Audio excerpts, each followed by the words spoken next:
اللہ تعالیٰ عنہ کی زندگی کے حوالے سے دو چند بنیادی باتیں آپ کے گوش گزار کرنا مقصود ہے. اس کے بعد انشاءاللہ تعالیٰ فاتحہ خوانی ہوگی. حضرت گرامی مولا کائنات حضرت علی مرتضیٰ رضی اللہ تعالیٰ عنہ اپنی ابتدا ہی سے کئی ایسی خصوصیتوں اور اسپیشلٹیز کے حامل ہیں جو دوسرے کئی صحابہ میں نظر نہیں آتی ہیں. ایک طرف سیدنا صدیق اکبر رضی اللہ تعالیٰ ہیں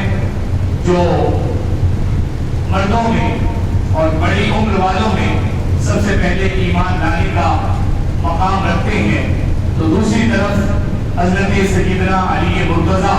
رضی اللہ تعالیٰ عنہ ہے جو بچوں میں، کم عمروں میں، کم سنوں میں سب سے پہلے اسلام قبول کرنے کا اعزاز اپنے پاس رکھتے ہیں. آپ کو معلوم ہونا چاہیے رسول گرامی وقار صلی اللہ علیہ وسلم نے جب اعلان نبوت فرمایا تھا اس وقت کم و بیش حضرت علی مرتضیٰ رضی اللہ تعالیٰ 10 سال کی عمر کے تھے، اور جیسے ہی اعلان نبوت ہوتا ہے اس کے بعد اول فرصت میں ایمان لانے والوں میں حضرت علی مرتضیٰ رضی اللہ تعالیٰ عنہ بھی پائے جاتے ہیں. رسول گرامی وقار صلی اللہ علیہ وسلم کی صحبت سیدنا علی مرتضیٰ رضی اللہ تعالیٰ عنہ کو اس وقت سے میسر آتی ہے جس وقت سے آپ نے دنیا میں آنکھیں کھولی. آپ کی چچاداد ہیں رسول اللہ صلی اللہ علیہ وسلم کے چونکہ چچاداد بھائی لگتے ہیں، اور حضرت علی کے والد جناب ابو طالب رسول اکرم صلی اللہ علیہ وسلم کے انتہائی مشفق چچا تھے، اور بڑا گہرا اور بہت ہی کلوز ریلیشن حضرت رسول اکرم صلی اللہ علیہ وسلم کے ساتھ جناب ابو طالب کا تھا اور آپ کے پورے گھرانے کا تھا. اس لیے حضرت علی رضی اللہ تعالیٰ کی جب ولادت ہوئی اور ابتدا ہی سے رسول اکرم صلی اللہ علیہ وسلم کی صحبت آپ کو میسر آئی. سرکار صلی اللہ علیہ وسلم کی باتیں سن سن کر آپ صلی اللہ علیہ وسلم کی صحبت ہی میں حضرت علی نے اپنا بچپنا گزارا تھا. بہرحال حضرت مولا کائنات علی کے مرتضیٰ رضی اللہ تعالیٰ عنہ کا مقام کیا ہے اس کے حوالے سے ایک دو احادیث مبارکہ میں آپ کی گوش گزار کروں. مسلم شریف کی روایت ہے، غالباً حضرت سعد بن ابی وقاص رضی اللہ تعالیٰ عنہ اس کی راوی ہے. اللہ کے رسول صلی اللہ علیہ وسلم نے ایک موقع پر جب مدینے میں غزوے کی تشریف لے جا رہے تھے، اس موقع پر مدینہ منورہ میں حضرت علی رضی اللہ تعالیٰ عنہ کو اپنا نائب مقرر فرمایا اور ارشاد فرمایا یا علی انت منی بمنزلتی ہارون من موسیٰ الا انہ لا نبی بعدی. اے علی تمہارا مقام میرے نزدیک، تمہاری مجھ سے جو نسبت ہے وہ ویسی ہی ہے جیسا کہ حضرت ہارون کی حضرت موسیٰ سے تھی. یعنی جس طرح حضرت ہارون حضرت موسیٰ کے برادر بھی تھے اور خلیفہ بھی تھے، ویسے ہی ہے علی تم بھی میرے بھائی ہو اور میرے خلیفہ ہو، میرے نائب ہو. میں غزوے پر جا رہا ہوں، میری عدم موجودگی میں مدینہ منورہ میں نیابت کا حق تم ادا کرو گے. لیکن ساتھ میں ایک اور جملہ بھی فرما دیا الا انہ لا نبی بعدی، مگر فرق یہ ہے کہ میرے بعد کوئی نبی ہونے والا نہیں ہے. حضرت موسیٰ کے بعد حضرت ہارون وہاں نبی تھے، خلیفہ بھی تھے اور نبی بھی تھے، لیکن اللہ کے رسول صلی اللہ علیہ وسلم نے رہتی دنیا تک یہ پیغام بھی دے دیا کہ حضرت علی کی رسول اللہ صلی اللہ علیہ وسلم سے قربت ویسی ہی ہے جیسا کہ حضرت ہارون کی حضرت موسیٰ سے ہے. لیکن دنیا یہ غلطی نہ کرے کہ حضرت علی کو منصب اور ان کے مقام سے آگے بڑھا کر ان کو نبی بنانے کی کوشش کرے. اعلان فرما دیا الا انہ لا نبی بعدی، یہ واضح رہے کہ میرے بعد کوئی نبی ہونے والا نہیں ہے. لہذا علی خلیفہ تو ہے، امیر المومنین تو ہے، مسلمانوں کے امام تو ہیں اور کئی خصوصیات کے حامل تو ہیں، لیکن کوئی یہ غلطی نہیں کر سکتا، کوئی مسلمان ہرگز کسی بھی صورت میں یہ عقیدہ نہیں رکھ سکتا کہ حضرت علی معاذ اللہ نبی ہے۔ یہ دروازہ اللہ کے رسول صلی اللہ علیہ وسلم نے اپنی الفاظ کے ذریعے اپنی ظاہری حیات پاک ہی میں اس فتنے کا دروازہ بند فرما دیا تھا۔ اور اس کے علاوہ مشہور حدیث پاک ہے، سارے لوگ جانتے ہیں، آقا کریم صلی اللہ علیہ وسلم نے ارشاد فرمایا ہے، انا مدینۃ العلم وعلی بابها، میں علم کا شہر ہوں اور علی اس کے دروازہ ہے، علی اس کا باب ہے، اس کے دروازہ ہے۔ رسول اکرم صلی اللہ علیہ وسلم نے اس حدیث پاک کے ذریعے حضرت علی کا علمی مقام و مرتبہ واضح فرمایا اور اپنے علم سے حضرت علی کے علم کی نسبت کی۔ رسول اکرم صلی اللہ علیہ وسلم نے اپنے بارے میں واضح فرمایا کہ میں علم کا شہر ہوں، میں مدینۃ العلم ہوں۔ اگر تم میرے علم کو ایک شہر کی حیثیت سے سمجھنا چاہتے ہو تو پھر اگر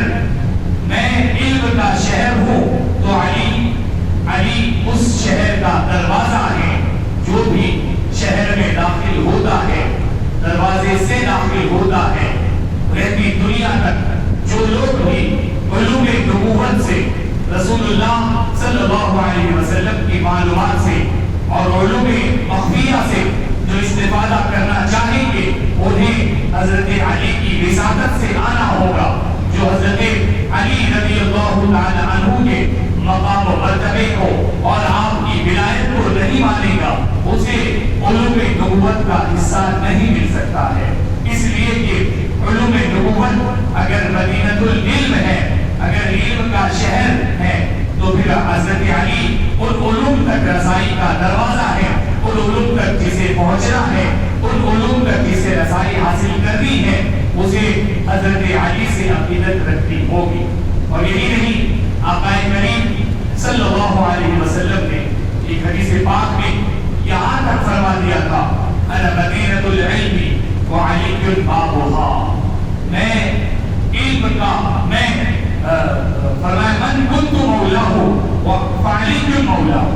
یہ حدیث پاک بھی بہت مشہور ہے اور اس کا مطلب سمجھنے کی ضرورت ہے۔ مسلمان، بہت سارے مسلمان جگہ جگہ پر اپنے بہت سارے معاملات میں یا علی کیوں کہتے ہیں، اس کی اصل اور اس کی بنیاد آپ کو اس حدیث سے ملتی ہوئی نظر آئی۔ آقا کریم حضور صلی اللہ علیہ وسلم نے ارشاد فرمایا، من کنت مولا، میں جس کا حامی اور ناصر ہوں، فہذا فعلی مولا ہو، یہ علی بھی اس کے مولا ہیں، اس کے ناصر ہیں اور اس کے حامی ہیں اور اس کے مددگار ہیں۔ فرمایا جس کا میں مولا ہوں، جس کا میں ناصر ہوں، مددگار ہوں، علی بھی اس کے مولا ہے، اس کے ناصر اور مددگار ہے۔ اب آپ خود سوچ سکتے ہیں، جب آقا کریم صلی اللہ علیہ وسلم خود حضرت علی کو مسلمانوں کا ناصر فرما رہے ہیں، مددگار فرما رہے ہیں، تو اگر اللہ کے رسول صلی اللہ علیہ وسلم نے حضرت علی کو حامی اور ناصر کہا، مسلمانوں کا، مومنین کا مددگار کہا، اور مومنین اگر اپنے مولا سے، اپنے علی کے مرتضیٰ سے، امیر المومنین سے، شیر خدا سے، فاتح شہر جو ہے خیبر سے اگر مدد لیں اور انہیں اپنی مصیبتوں میں یاد کریں، تو یہ رسول اللہ صلی اللہ علیہ وسلم کی عطا کردہ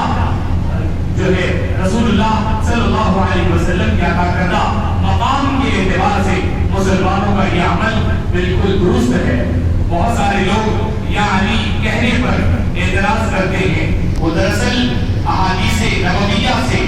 یا تو ناواقف ہیں یا پھر اہل بیت کی دشمنی اپنے دلوں میں رکھتے ہیں۔ جن کے دلوں میں عداوت اہل بیت ہے، انہیں کچھ نہیں سمجھایا جا سکتا ہے، لیکن جو لوگ ساری احادیث پر یقین رکھتے ہیں، رسول اللہ صلی اللہ علیہ وسلم کے سارے فرامین پر عقیدہ رکھتے ہیں، سارے فرامین کو مانتے ہیں، وہ جہاں یہ مانیں گے کہ حضرت علی خلیفہ چہارم ہے، حضرت علی، حضرت ابو بکر، حضرت عمر اور حضرت عثمان کے بعد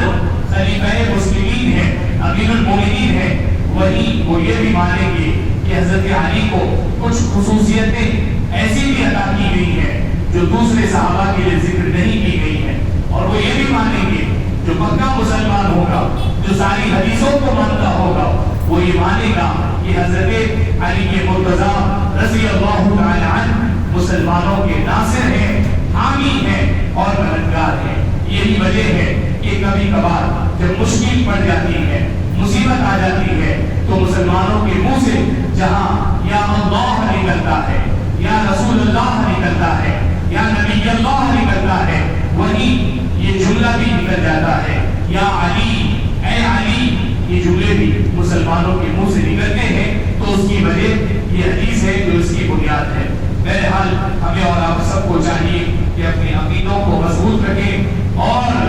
رسول گرامی وقار صلی اللہ علیہ وسلم کے سارے فرامین پر ہم جو ہے مضبوطی سے عقیدہ اپنا بنائے رکھیں۔ آج کے دور میں حدیثوں کی بات کی جاتی ہے، لیکن کچھ حدیثوں پر عمل کیا جاتا ہے۔ عظمت اہل بیت کی بات آتی ہے، صحابہ کرام رضوان اللہ علیہ اجمعین کے مقام و مرتبے کی بات آتی ہے، حضرت علی مرتضیٰ اور دیگر اہل بیت اعظام کی فضیلتوں کی بات آتی ہے، تو لوگ جو ہے ان فضیلتوں کی انکاری بن جاتے ہیں۔ ہمیں یاد رکھنا چاہیے کہ بہت سارے لوگ حضرت مولا کائنات رضی اللہ تعالی عنہ سے اگر عقیدت رکھتے ہیں تو یہ کوئی نئی بات نہیں ہے۔ رسول اکرم صلی اللہ علیہ وسلم کے دور ہی سے مسلمانوں کی بہت بڑی تعداد حضرت علی مرتضیٰ رضی اللہ تعالی عنہ سے بے پناہ عقیدت رکھتی تھی، اور یاد یہ دنیا کا معمول ہے کہ جب کسی کے شہدائی بہت ہوتے ہیں تو پھر اس کے دشمن بھی بہت ہو جایا کرتے ہیں۔ حضرت علی رضی اللہ تعالی عنہ کا بھی یہی معاملہ ہے، آپ کے دشمنوں کی بھی کوئی کمی نہیں تھی۔ آپ کو معلوم ہونا چاہیے، انشاءاللہ میں اس پر آخری میں آؤں گا، خارجیوں نے جو آپ کے ساتھ بدسلوکی کی، اس سے پہلے ایک بات، حضرت مولا کائنات رضی اللہ تعالی عنہ کی جو بہت ساری خصوصیتیں ہیں، آپ کو فاتح خیبر کہا جاتا ہے، خیبر شکن کہا جاتا ہے، اور اس کے علاوہ شیر خدا کہا جاتا ہے، اور کرم اللہ وجہہ الکریم بھی آپ کو کہا جاتا ہے۔ جب بھی آپ دیکھیں عام صحابہ کرام، حتیٰ کہ صحابہ کرام کے سردار سارے انسانوں میں انبیاء کو کہا جاتا ہے، لیکن حضرت مولا کائنات حضرت علی مرتضیٰ کا جب نام لیا جاتا ہے تو کرم اللہ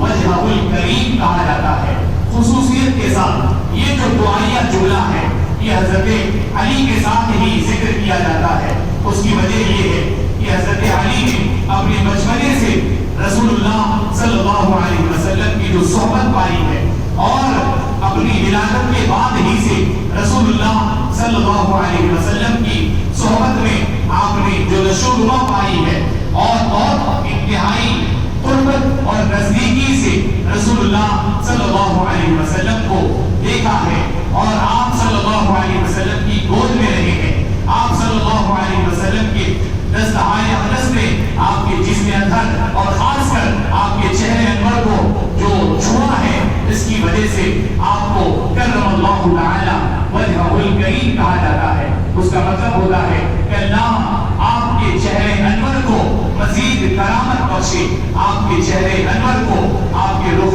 زیبا کو مزید کرامتوں سے نوازے، یہ اس کا مطلب ہوتا ہے۔ حضرت علی رضی اللہ تعالیٰ عنہ کی بہت ساری خصوصیتوں میں سے ایک انتہائی اہم خصوصیت یہ ہے کہ رسول اللہ صلی اللہ علیہ وسلم نے اپنی لخت جگر گوشر رسول حضرت فاطمہ بطول رضی اللہ تعالی عنہا کو آپ کے عقد میں دیا، آپ کی زوجیت میں دیا، خاتون جنت رضی اللہ تعالی عنہا کو آپ کی زوجیت میں دیا گیا۔ اور یہی نہیں، یہ بھی خصوصیت ہے کہ حضرت فاطمہ الزہرا رضی اللہ تعالی عنہا جب تک حضرت علی کے نکاح میں تھی، تب تک حضرت علی پر شریعت کا الگ حکم تھا۔ ساری دنیا کے مسلمانوں کے لیے، انسانوں کے لیے شریعت کا قانون الگ ہے کہ ایک خاتون اگر کسی کے نکاح میں ہے اس کے بہت سارے شرائط موجود ہیں، شرائط پائے جاتے ہیں، امکانات ہیں، صلاحیتیں ہیں اور استطاعت ہے، تو دوسرے نکاح کی گنجائشیں ہیں، لیکن حضرت علی کے مرتضیٰ رضی اللہ تعالی عنہ کے نکاح میں حضرت فاطمہ الزہرا رضی اللہ تعالی عنہ جب تک رہی، ان پر کسی دوسری خاتون سے نکاح کرنا حرام تھا۔ آپ کے لیے شریعت بدل دی گئی تھی، شریعت کا حکم بدل دیا گیا تھا۔ رسول اللہ صلی اللہ علیہ وسلم نے حضرت علی پر حضرت فاطمہ کی موجودگی میں دوسرے نکاح کو حرام قرار دے دیا تھا، اور اس کا خیال دونوں فرماتے تھے۔ حضرت فاطمہ رضی اللہ تعالی عنہ کی وسعت قلبی آپ دیکھیں، آپ نے حضرت علی رضی اللہ تعالی عنہ سے فرما دیا تھا، اپنی حیات پاک میں فرما دیا تھا کہ میرے انتقال کے بعد آپ نے وصیت کی تھی، آپ کی اپنی جو ہے بھانجی جو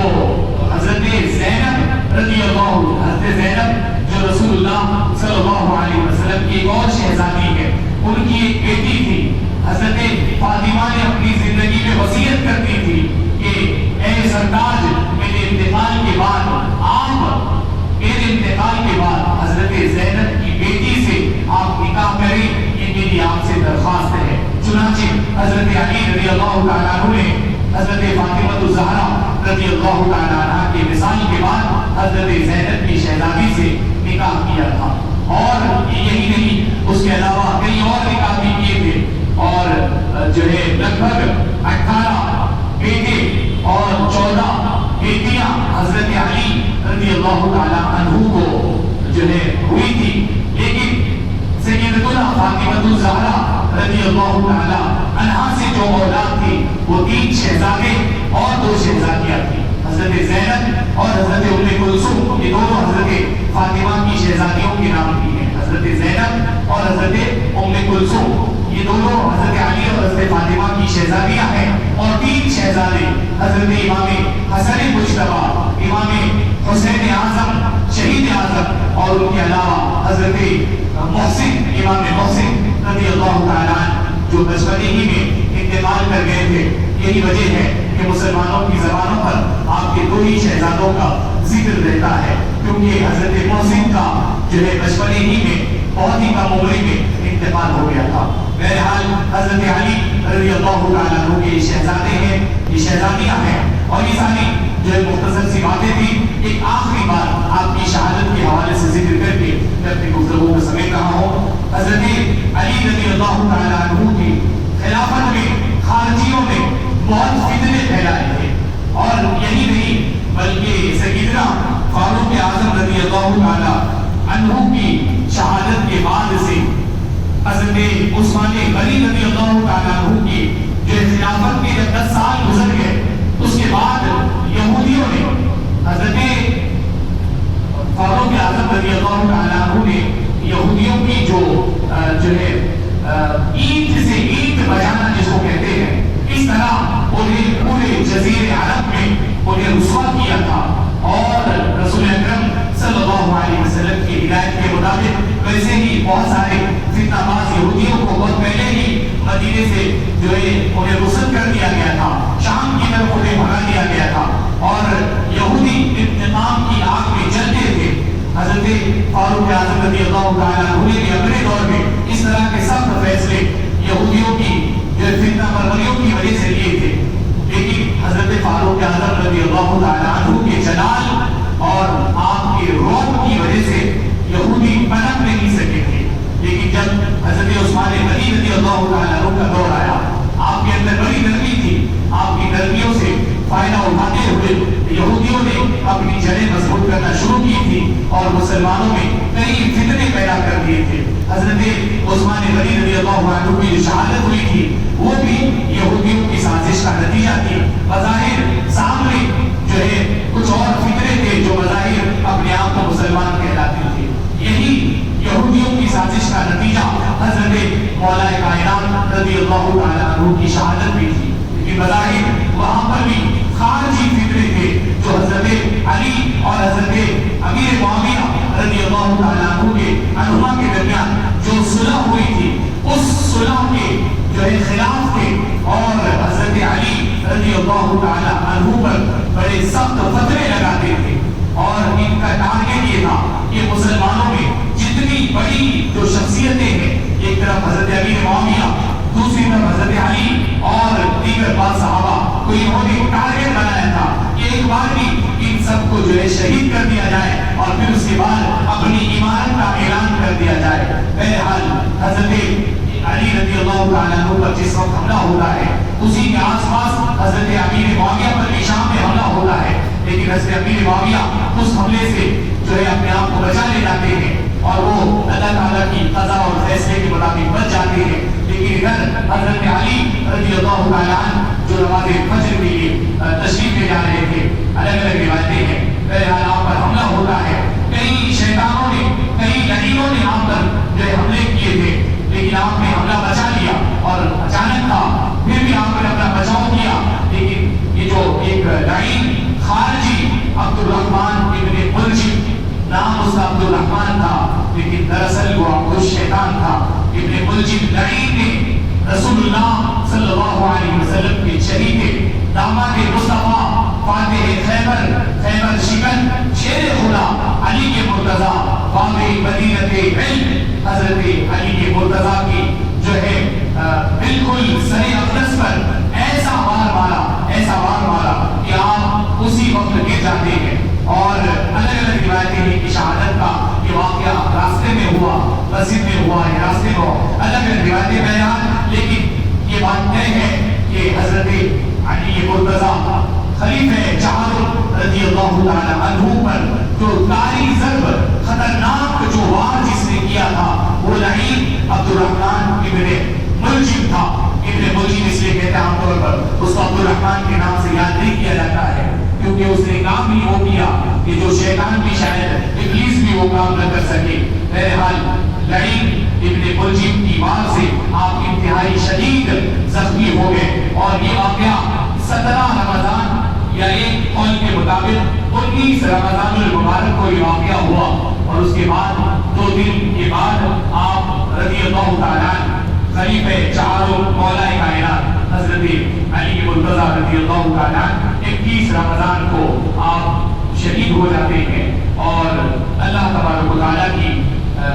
قرب میں پہنچ جاتے ہیں۔ باتیں بہت ہیں انشاءاللہ مناسب موقع سے عرض کی جائیں گی۔ ہمیں اور آپ سب کو چاہیے کہ مولا کائنات کی تاریخ کو پڑھیں، آپ کی سیرت کو پڑھیں، آپ کی بچپنے سے لے کر جوانی تک، اور آپ کی جوانی سے لے کر خلافت تک کے سارے معاملات میں مسلمانوں کے لیے بڑی نصیحتیں ہیں۔ اور رسول اللہ صلی اللہ علیہ وسلم نے خود فرمایا کہ یہ میں مدینۃ العلم ہوں تو علی اس کے دروازہ ہے۔ صحابہ اکرام فرماتے تھے کہ رسول اللہ صلی اللہ علیہ وسلم جس طرح عام اعلان فرماتے تھے کہ جو پوچھنا ہے پوچھ لو، یہ اعلان ہم نے رسول اللہ صلی اللہ علیہ وسلم کے بعد اگر کسی کو یہ اعلان فرماتے ہوئے سنا تو وہ مولا کائنات رضی اللہ تعالیٰ عنہ کی ذات ہے، کیونکہ آپ کے پاس علم کی ایسی وسعت تھی، آپ کھلا عام اعلان فرمایا کرتے تھے۔ انشاءاللہ کسی مناسب موقع سے حضرت علی کے علم کے حوالے سے گفتگو ہوگی۔ ہماری آپ کی سب کی ذمہ داری ہے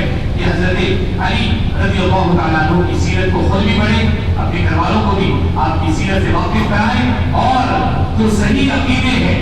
آپ رضی اللہ تعالیٰ عنہ کے حضرت امیر معاویہ کے بیچ میں جو کچھ جنگیں وغیرہ ہوئی، جو اختلافات ہوئے، ان ساری چیزوں میں عام طور پر پڑھنا نہیں چاہیے، اور اگر کوئی بات سامنے آئے بھی تو پھر علماء حق سے رجوع کرنا چاہیے، یا پھر صحیح مطالعہ کر کے اپنے ذہن میں صحیح باتیں بٹھانی چاہیے، ورنہ بدعقیدگی اور گمراہی آج بالکل عام ہو چکی ہے۔ کتنے ایسے لوگ ہیں جو یزید کی تعریفیں کرتے ہیں، حضرت امام حسین رضی اللہ تعالیٰ عنہ کے خلاف غلط بکواسیں کرتے ہیں۔ ایسے خارجیوں کی کمی نہیں ہے جنہوں نے حضرت علی کو شہید کیا تھا، ان خارجیوں کی نسلیں آج کے دور میں بھی موجود ہیں، اور ان کی علامت یہی ہے کہ وہ حضرت علی کے شہزادے حضرت امام حسین کو برا بھلا بولتے ہیں۔ اور واقعہ کربلا جو تاریخ کا انتہائی بڑا جو شہادت کا واقعہ ہے، اسے پولیٹیکل وار بولتے ہیں، اسے سیاسی جنگ بولتے ہیں۔ حضرت علی کے قاتلین کو آج کے دور میں پہچاننا ہے، ان قاتلین کی نسلوں کو، ان خارجیوں کی اولادوں کو آج کے دور میں پہچاننا ہے، تو پھر آپ آسانی سے ان لوگوں کی تقریریں سن لیں کہ جو حضرت امام حسین